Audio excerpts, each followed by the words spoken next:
Ryan Tannehill to not make a lot of mistakes, Derrick Henry to get something going, but Deontay Foreman to have a bulk of the work, and ultimately a Tennessee Titans W.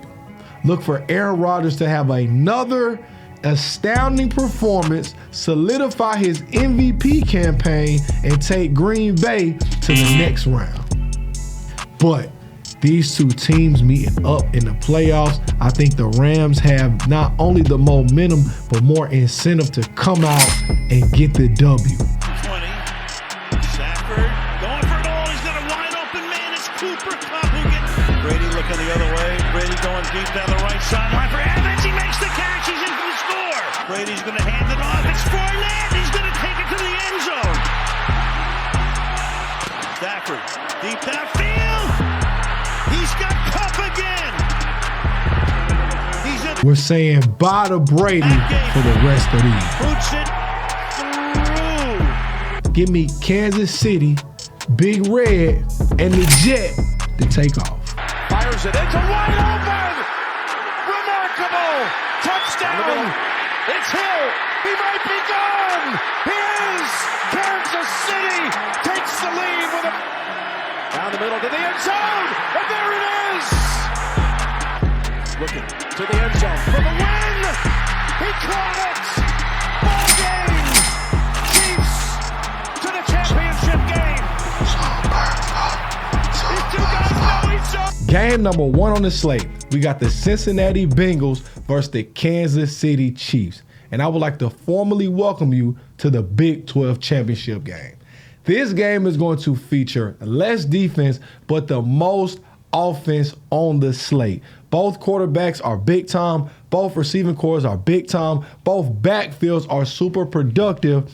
And both teams have some struggles at DB. Now, we got to focus in on Kansas City Chiefs defense. Last week, we saw Josh Allen put together a heroic performance, but because of Pat the Man Mahomes, it wasn't enough. Kansas City's defense struggled. I haven't seen a DB since week 1 of last year. On the other side of the matchup with the Cincinnati Bengals, Joe Shiesty, a.k.a. Joe Burrow, is looking to become a legend. Last time these two teams met, which was about 3 weeks ago on week 17, Joe Burrow threw for 446 yards with 4 touchdowns, and Jamar Chase had 266 yards receiving and 3 touchdowns. If you go back and watch the film, you see that they had zero answer for Jamar Chase. Now, because this is the playoffs, because the stakes are higher, because everybody is aware of what potentially can happen and a Super Bowl bid being at stake, I think they do implement a better defensive strategy to slow down Chase. But I don't know if that's possible. I am, however, looking for T. Higgins and Tyler Boyd to contribute more. Now, the Kansas City Chiefs offense features one of the most athletic track teams on this side of the hemisphere. We've got McCole Hardman, we've got Byron Pringle, we've got Travis Kelce, and none other, as they say, last but not least, Tyreek Hill. These guys have done the unthinkable. Josh Allen drove down. The game was essentially over. 13 seconds later, they took it into OT, and when they won the coin toss, they basically won the game. It was even trending on Twitter to get rid of the coin toss and the overtime rules altogether. This team is special, this team is explosive, and this team is coming to win and avenge their last Super Bowl loss. I say all that to say that this will not only be the game of the week, but that the Kansas City Chiefs will do what needs to be done and get a big-time W. Look for Jet McKinnon in an end zone near you. Game number 2 on the slate, and this will also be the game of the week. Now, these two teams have a long and storied history, and this season alone, we get to see this dance for the 3rd time. The first game resulted in San Fran blowing the doors off the Rams and ultimately winning 31-10. And this will feel good for the 49ers, and the Rams will go back to the drawing board. Now, in this game, San Fran used a consistent offensive attack. They had a running back by committee approach where Jeff Wilson touched the ball, Elijah Mitchell touched the ball, and we also saw Debo the running back. George Kittle was helping in the pass game, and Debo Samuels even had 96, 94 yards receiving. On the other side of the matchup, what I saw was a Rams team that was caught up in some narratives, a Rams team that wasn't all on the same page, and a Rams team that was trying to win. I saw Matt Stafford make some bad throws, trying to make plays, and I saw the running backs be not as productive as they normally are, even though they also featured a committee approach in this game. Now they're healthier. Cam Akers is back. Darrell Henderson is designated to come off of IR, and I believe he's back practicing. And we got to get Sony Michel back in the mix. San Fran jumped out, beat up on the Rams, and didn't let up or let their feet off the proverbial pedal. Matchup 1, San Fran. A couple weeks later, because these two teams are division foes, they bumped into each other down the road. This time, the San Francisco 49ers did the unthinkable with a big-time comeback. The Rams jumped out, set the tone, were making plays on both sides of the ball. Jimmy G threw a wild pick, and Debo Samuel was doing just enough, but they couldn't seem to find the end zone. Zone pass is caught. Touchdown! Higbee, his second.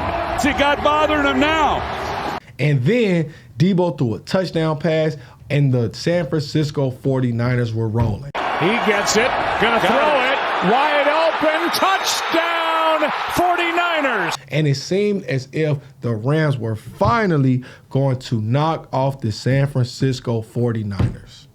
But Jimmy G said, not so fast.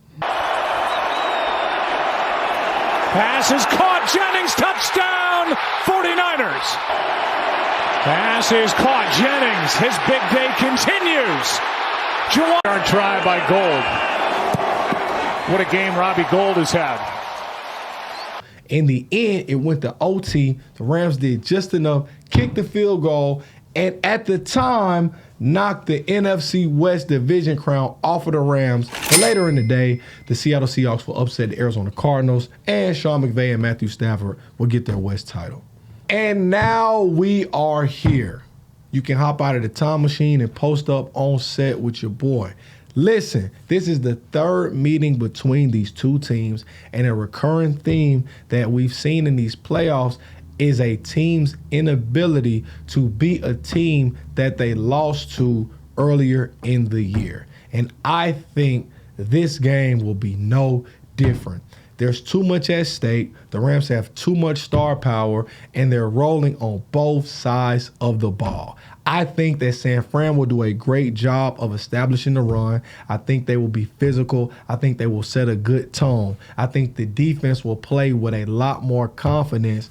But in the end, on the other side of the matchup, the Rams have developed a better run game after Cam Akers' 2 fumbles last week that almost cost them the shot that they are in. Now, I think they'll bounce back. So now you got Cam Akers, we got Sony Michel, but the key will be the wide receivers. I don't expect Odell to have another quiet game. Also, I think that the sleeper of this game will be Van Jefferson. Cooper Kupp is going to get a lot of attention. Odell Beckham is going to get his just due. Tyler Higbee has a tough matchup with these linebackers from San Fran because they can run and cover. And so now we have to discuss the number 3 receiver in Van Jefferson. And I think that he will, and similar to the first matchup, will make some big plays down the field that moves the chains.